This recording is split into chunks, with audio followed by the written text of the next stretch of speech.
Поголов'я селекційно-гібридного центру «Заходній» звыш 90 тысяч свиней і звыш 2000 тонн викидаў вытворчых адходаў у суткі. Для того, каб прадуктыўна іх выкарыстоўваць, з 2008 года ў гаспадарцы працуе біягазавы энергетычны комплекс. З цягам часу выпрацоўку электро- і цеплаэнергіі вырашылі павялічыць. Гаспадарка пачала рэалізацыю новага інавацыйнага праекта. У межах дзяржаўнай праграмы тут пабудавалі завод па вытворчасці удабрэнняў. Дзякуючы яму біягазавая установка набыла новыя магутнасці. Реализация данного проекта была профинансирована более половины за счет Инвестиционного фонда Брестского облсполкома, треть за счет собственных оборотных средств.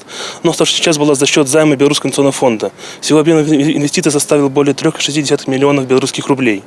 Данное производство органно-минеральных удобрений позволит Западному ежегодно получать более 8 тысяч тонн минеральных удобрений. Электроэнергію выкарыстоўваць на патрэбу гаспадаркі адпраўляюць у электрасеткі. Сёлета цепловая энергия выкарыстоўваецца для сушки удобренняў. Мы находимся в цеху по производству органно-минеральных удобрений.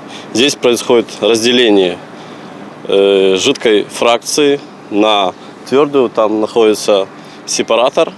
Он разделяет твердую фракцию и жидкую фракцию. Дальше твердая фракция поступает на сушильную ленту. Происходит процесс сушки, и сушеная масса подается в цех. Жидкая фракция уходит на поля орошения. В цеху добавляются необходимые ингредиенты, и это все гранулируется.